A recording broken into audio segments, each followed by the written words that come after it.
bukan hasilnya dulu. Enggak. Kita kadang-kadang berfokus kepada hasil, jangan hasilnya dulu. Itu dia bilang, fokus juga kepada Tuhan dulu. Everything dia bilang, semuanya akan ditambahkan. Saya bingung dengan perkataan dia. Lalu di satu wawancara lagi dengan salah satu artis juga, dia diwawancara lagi, bagaimana caranya atau apa motivasi yang untuk anak-anak muda bisa disampaikan supaya bisa seperti diri itu. Tahu apa jawaban dia? Bapak Ibu, andalkan Yesus. Nah kadang-kadang kita mau gimana mengandalkan Yesus? Bangun pagi berdoa, pun haleluya puji Tuhan. Gitu ya? Lo ini mohon maaf, orang terkaya. Cuma itulah dia bilang besar. Sama nih Esther ini mohon maaf, dia nggak sederhana, tapi di dalam itu dia dibentuk oleh Tuhan. Saya pikir-pikir, juga sepertinya ada perlu kita buat ini kelas pemuritan biar semua bangkit dan supaya mengerti bagaimana kehendak Tuhan. Pikir semalam saya waktu saya siapkan firman, saya sudah siapkan itu bukunya, mobilnya ada 20 bab pelajaran tentang murid dasar kekristenan. Jadi yang dinamanya kekristenan itu ada dasarnya. Semua pengen hidup berbuah. Saya pikir-pikir tadi malam. Karena kembali ke Yohanes tadi, Bang. Yohanes tadi ayat 7-nya ayat 8. Ayat 8 ya. Ayat 8. Yohanes 15 ayat 8. Dalam hal inilah Bapakku dipermuliakan, yaitu jika kamu berbuah banyak dan dengan demikian kamu adalah murid-murid. Kalau kita mau menerima jawaban Tuhan, jawabannya cuma satu, jadi murid. Harus siap dibentuk. Oh nggak enak memang jadi murid Bapak Ibu. Direlakan hatinya, direlakan kehendaknya, direlakan pikirannya, direlakan perasaannya, direlakan, semua direlakan, dikorbankan. Itu jadi murid. Yang benar pun kita buat kadang-kadang dinilai orang salah, tapi kita bisa tetap diam. Itu jadi murid. Kadang-kadang kita nggak berbuat apa-apa, kita dipitnah, terus kita nggak membalas, itu jadi murid. Nggak enak jadi murid. Tapi Alkitab katakan dalam hal inilah Bapamu di sorga dipermuliakan. Kalau sudah Tuhan dipermuliakan, apalagi yang mau kita perlukan? Esther diangkat jadi ratu kenapa? Karena dalam proses pembentukannya dia relakan hati. Jadi kita harus siap dibentuk. Jadi yang pertama itu harus siap dibentuk, berada dalam benteng Tuhan. Ini kadang-kadang kita mau ibadah seminggu sekali pun haleluya puji Tuhan. Bagaimana kita mau menerima jawaban doa? Seminggu sekalinya Tuhan minta. Sementara saya dulu waktu di Malang tiap hari 7 kali 24 jam, tiada hari tanpa ibadah. Pagi, siang, sore, malam. Tapi di situ aku belajar mengenal Tuhan. Kenal siapa Tuhan. Gak takut aku yang namanya kegagalan. Gak takut aku namanya kekhawatiran. Gak takut aku namanya pergumulan. Gak takut. Kenapa aku gak takut? Karena aku kenal siapa Tuhan. Kenapa banyak orang muda takut masa depannya? Kenapa banyak kita takut akan pergumulan kita, keluarga kita ini? Karena kita belum kenal siapa Tuhan kita. Karena kita belum kenal siapa Raja kita. Esther kenapa tidak takut ketika dia dibentuk? Karena dia tahu ada Raja yang akan siap meminang aku ketika aku sesuai kehendak. Begitu juga dengan kita. Kenapa kita takut? Kenapa kita khawatir? Seharusnya kita belajar bahwa ada Tuhan Yesus Kristus, Raja di atas segala raja yang akan memelihara kehidupan kita. Kalau kita kenal siapa Dia. Ini yang pertama yang suka. Kita belajar seminggu sekali itu. Hati-hati. Di dalam Alkitab ini semua diatur kehidupan, baik keuangan, baik semua hal, baik keluarga, baik apapun, semua hal di sini diatur. Supaya apa? Supaya jangan gagal, supaya jangan Itu yang pertama. Harus mau berada dalam pengembalaan, dibentuk oleh Dia. Itu jawabannya. Itu yang pertama. Benteng Tuhan itu seperti asrama. Kalau kita orang Kristen, rumahnya apa? Gereja. Gereja itu dibentuk, kita dibentuk di dalam gereja. Tuhan tolong. Itu yang pertama. Kita berada dalam benteng Tuhan atau dalam pengembalaan. Yang kedua, apa yang membuat akhirnya Ester menjadi seorang raja? Ester 2 ayat yang ke-15.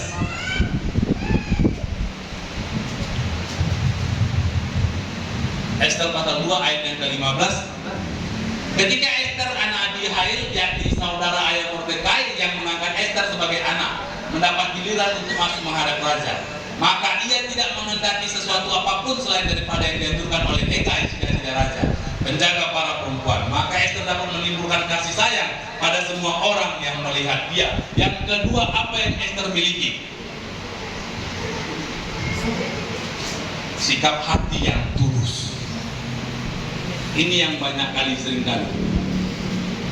Jadi di situ seperti pemilihan seorang putri,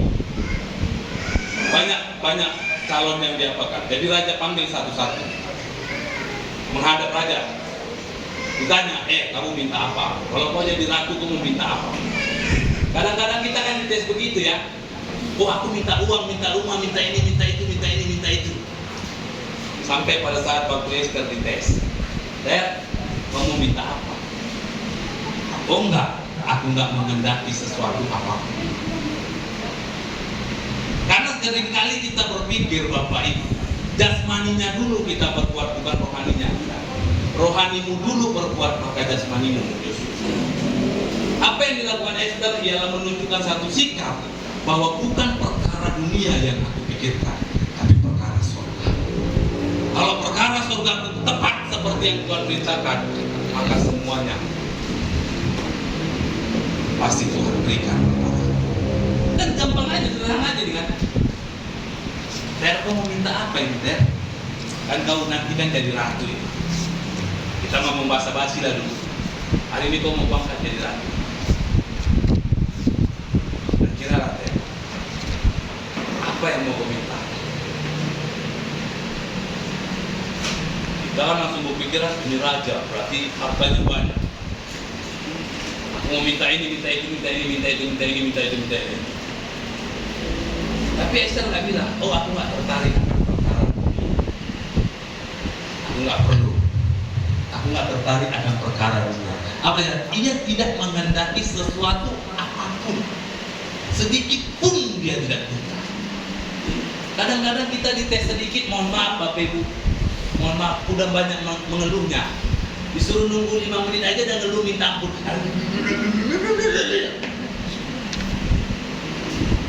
Lama kali pun begini.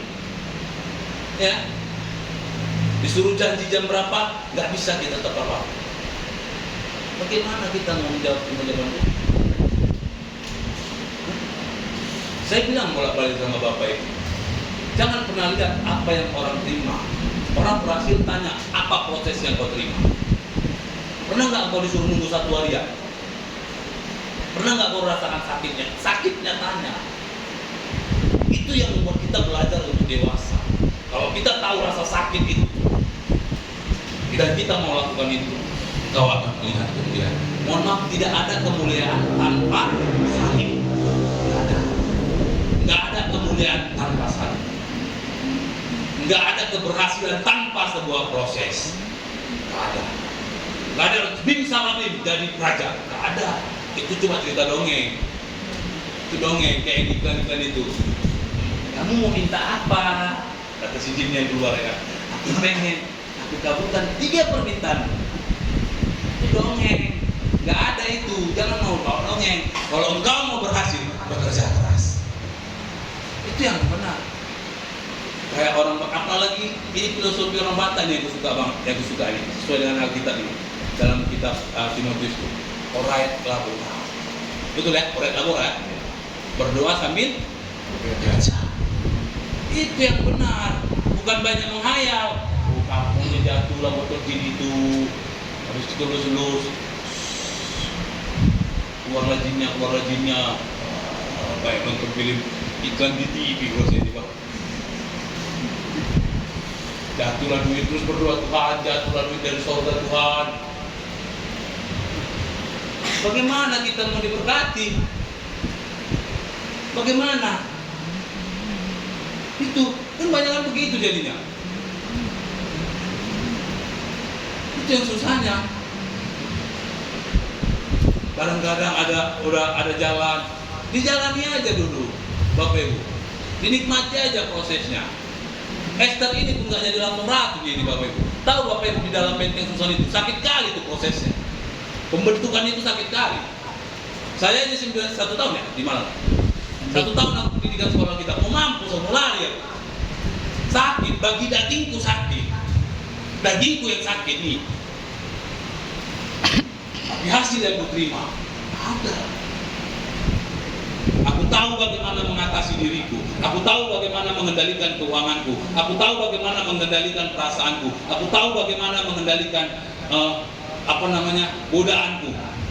Bisa dikendalikan semua. Sakit, tapi bisa menang mengendalikan semuanya. Makanya dapat tadi dalam buah roh tadi apa? Penguasaan kita.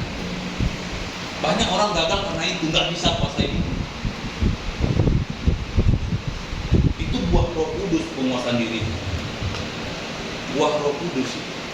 Kalau dari kasih, damai sejahtera, sukacita itu buah Allah Bapa itu.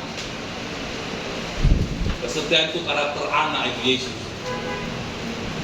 Tapi kelemah lembutan sama penguasaan diri itu karakter buah dari Roh Kudus.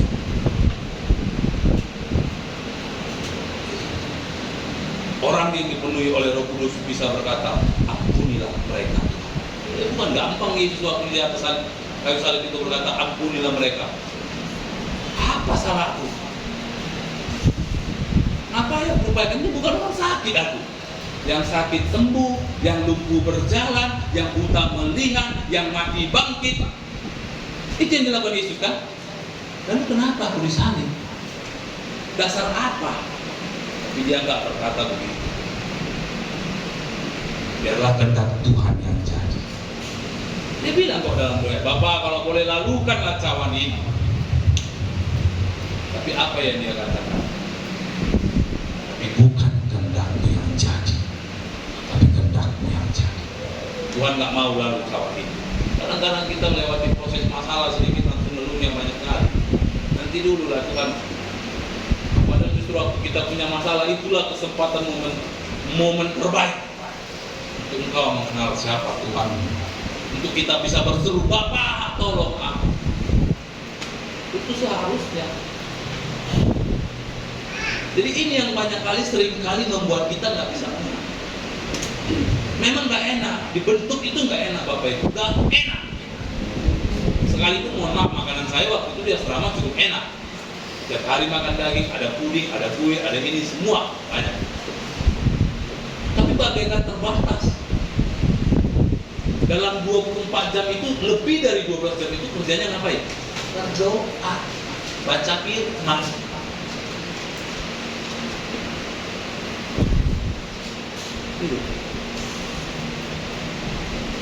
Tapi ketika mau rela hati kita dibentuk, ini Tuhan bentuklah hati. Oh, nggak ada proses yang sia-sia Bapak Ibu. Aku pegang selalu itu. Proses tidak akan pernah mengkhianati hasilnya. Itu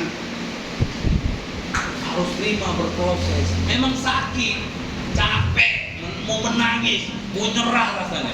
Aku bilang sama mama, mau lari aku 2 kali aku mau lari. Tapi ada Tuhan ingatkan aku. Itulah proses kita dibentuk. Bukan enak. Kan seringkali kita lihat kan, enak Esther ya udah jadi ratu sekarang dia. Tapi tahu nggak kita ketika dia berada di benteng Susan? Tahu nggak dia ketika di tes raja dia, kau mau minta apa? Nggak pernah kita tanya itu. Proses itu yang perlu kita tanya supaya apa? Supaya ketika kita terima berkat Tuhan, Esther ini ratu yang tak tergoyahkan. Dia di atas, nggak goyah dia sebagai ratu. Ada masalah yang mendadak, dia tahu bagaimana menghadapi masalah itu. Itu yang terpenting. Gak gampang lari tinggalkan Tuhan, gak gampang kecewa sama Tuhan, gak gampang ini sama Tuhan. Itu dia baru jadi murid. Tahu Petrus, sempat Petrus mau lari. Dan kita mau lari Petrus. Tapi dalam kisah Rasul dia dijamah oleh Roh Kudus. Ketika dia dijamah oleh Roh Kudus, 3.000 orang diselamatkan oleh Tuhan. Jadi pakai Tuhan. Pernah nggak kita semua, hampir semua di Alkitab ini, nabi-nabi itu pernah mengalami kegagalan. Tapi Tuhan kasih pencurahan. Jadi jangan pernah anggap kita udah sempurna, no. Dan jangan pernah hakimi manusia. Hakim kita bukan, jangan jadi hakim. Tuhan Maha tahu, manusia sok tahu. Jangan jadi hakim. Doakan. Kalau ada begitu doakan. Kalau nggak sesuai dengan hatimu, doakan saja. Belajar, ada kesempatanmu mendoakannya. Bersuka cita, doakan. Tuhan tolong kita semua. Tuhan tolong. Itu hati-hati dengan ujian-ujian begini. Saya waktu saya baca nih kan, maka ia tidak mengendaki sesuatu apapun.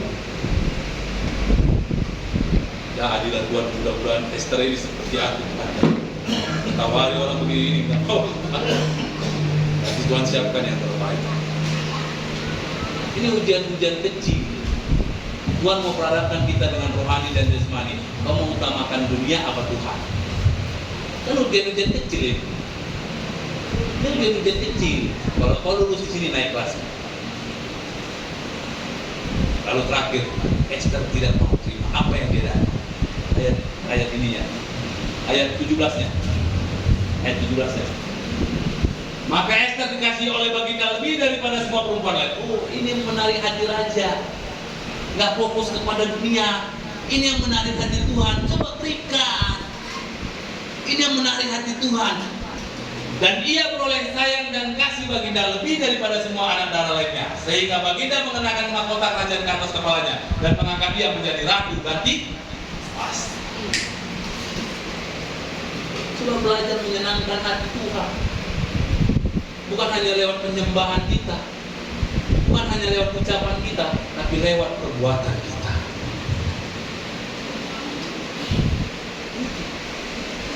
Itu yang Tuhan mau. Tinggal di dalam pengembalaan, dibentuk Tuhan semua. Saya dulu udah mulai ya, saya berkati. Mulai saya dulu, 2 tahun, 3 tahun lalu, 4 tahun ya, yang COVID ini ya. COVID di Malang kami lockdown COVID. Mana lama mau ini, baru kemarin dia datang ke Malang. Nanya sama aku, mana si Maria ini yang ambil S2 dan dia lama, kasihlah dia S2 itu mak. Habis itu COVID, mana lawang ini lagi kupikir. Kami di lockdown, nggak bisa kemana-mana. Dan mulai saya, ada pula kesempatan disuruh ke Surabaya atau ke Jakarta, pasti di jalan. Ini buat ke jalan Tuhan. Saya pikir waktu itu, pikiranku main. Sebelum aku berangkat, aku putuskan masih berdoa. Satu kali Tuhan ingatkan aku, mengapa engkau malu? Di situ saya putuskan, saya nggak jadi saya. Saya ambil waktu itu saya berdoa sungguh-sungguh. Oke Tuhan, maui kali ini kemauan. Taat sama. Tapi dengan catatan Tuhan. Aku tidak mau adikku terhenti kuliah karena kekurangan biaya. 3 waktu itu kuliah. Udah kuliahkan pula, mama awak datang ke Malang mau bicara. Aku bilang gila dulu sama si Maria itu jangan dia ngambil S2. Karena biaya nggak ada. Karena 2 waktu itu adikku masih kuliah juga. Nah tadi main keyboard ini. Udah aku bilang pula, iya udah maju. Udah jual aja apa yang bisa dijual. Ya orang tua saya nggak mau menjual. Oke Tuhan, itulah Tuhan.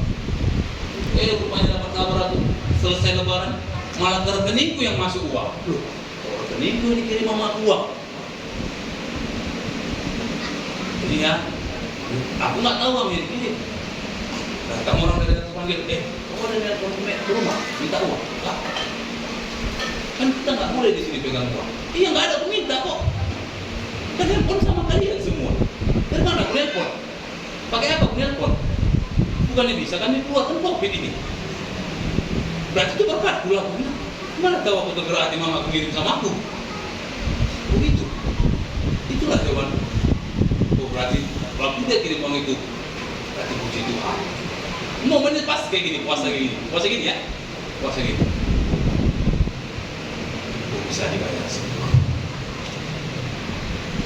Itu belajar kita taat itu. Memang itu iman yang ditaruhkan, iman yang besar diuji.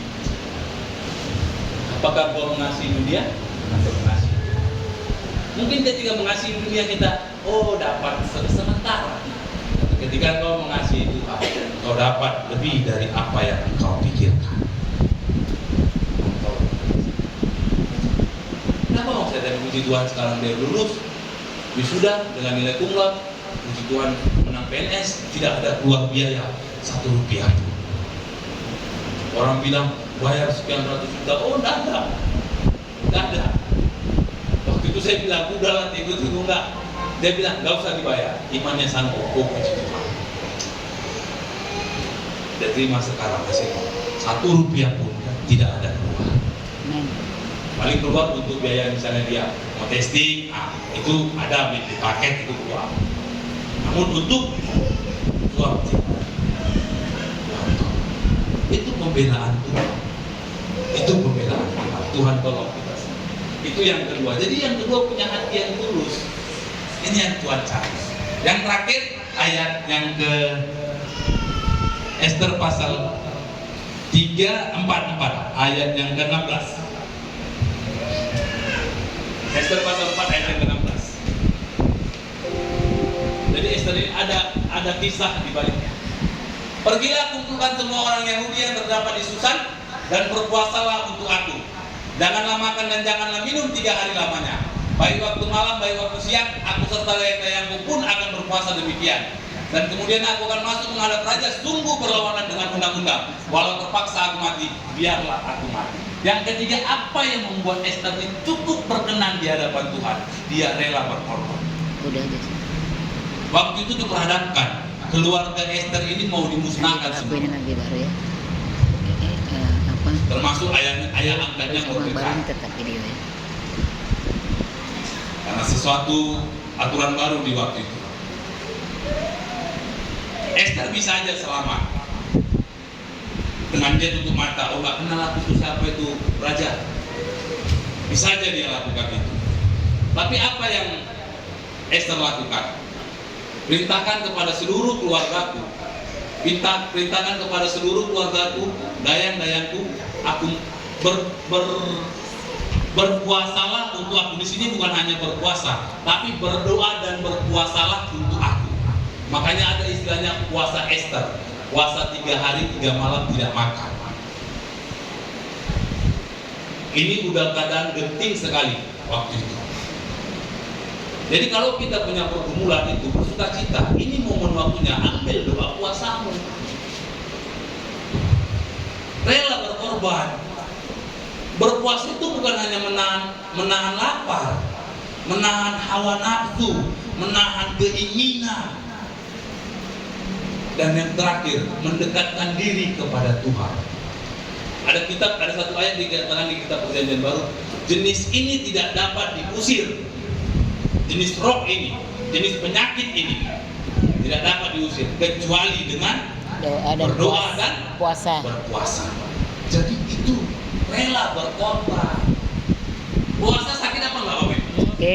Sakit loh, gak makan. Saya kemarin puasa minggu lalu puasa aja, pas dipanggil saya ke Belawan, tolong dulu, aku mau naik dulu, kan karena ada ruanganku di atas untuk berdoa. Aku kalian pesankan dulu makan, biar bentar lagi aku turun. Puasa, wah iya, langsung disiapkan makanku. Siapkan makannya. Sakit nggak? Sakit. Mana enak puasa, tapi disitulah kita merasakan kekuatan. Disitulah kita belajar berserah kepada Tuhan. Disitulah kita justru belajar berharap, aku ini cuma hanya debu dan tanah. Ini ratu kan? Berarti orang nomor 2, betul ya? Dia tidak menganggap dia seorang ratu di hadapan Tuhan. Tapi dia anggap dirinya hanya seorang biasa yang tidak punya kemampuan apa-apa. Belajar berterang. Baiklah, waktu siang aku setelah yang akan berpuasa demikian, dan kemudian aku akan masuk menghadap raja. Bayangkan, dia pertaruhkan nyawanya. Walaupun mungkin aku mati demi menyelamatkan keluarga, dia nggak apa-apa. Setidaknya aku sudah bisa melakukan yang terbaik. Kayak lagu itu bilang kan, bila saatnya nanti ku tak berdaya lagi, hidup ini sudah jadi berkat. Ester menyadari ini semua hanya kesempatan untuk melayani Tuhan. Kalau hari ini kita diberikan Tuhan nafas kehidupan, berarti Tuhan mau pakai kita untuk kita melayani Tuhan. Melayani Tuhan itu bukan sebatas jadi WL, jadi singer, jadi apapun. Melayani Tuhan itu menjadi berkat bagi banyak orang. Lewat hidup kita, orang bisa melihat Tuhan. Lewat hidup kita, orang bisa melihat ada kemuliaan dalam hidup kita. Itu yang kedua. Jadi yang ketiga yang membuat akhirnya Tuhan sangat tertarik kepada Ester ini, dia mau rela berkorban. Lalu akhirnya apa yang terjadi Bapak Ibu? Dia berpuasa, dia ngadap raja. Dan waktu itu keluarlah perintah raja. Kalau zaman dulu perintah raja itu sama seperti undang-undang. Keluarlah perintah raja.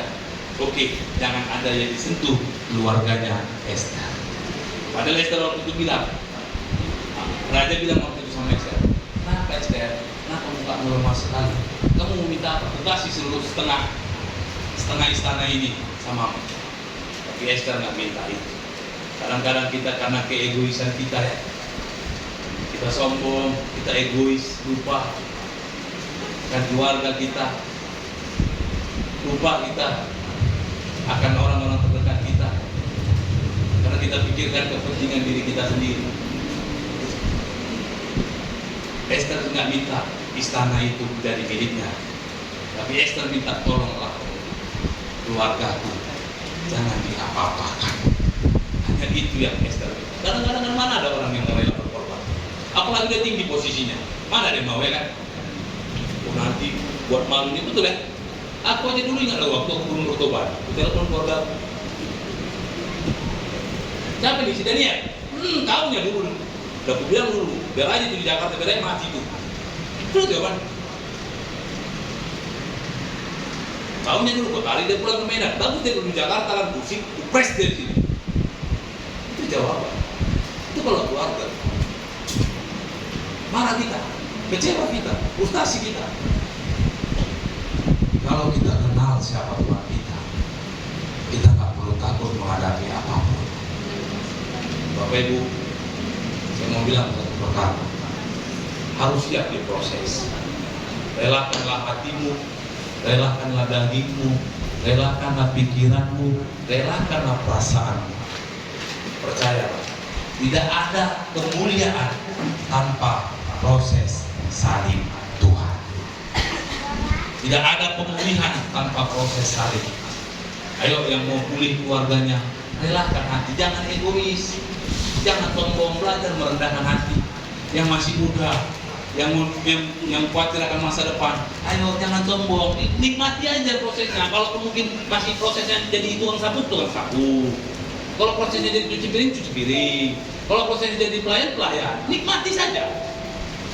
Justru disitulah kita belajar menikmati setiap proses. Enjoy the process. Ingat, proses tidak akan pernah mengkhianati hasil. Aku pegang itu sampai saat ini. Kalau hari ini kita diproses oleh Tuhan, bersukacita. Kalau hari ini kita diproses sama Tuhan, dekatkan dirilah kepada Tuhan. Kalau hari ini kita mungkin punya pergumulan yang cukup berat, bersukacitalah. Pakailah momen itu untuk kita mendekatkan diri kepada Tuhan. Jadilah seperti, kembali ke Yohanes tadi Bang, Yohanes 15 ayat 7. Yohanes 15 ayat 7.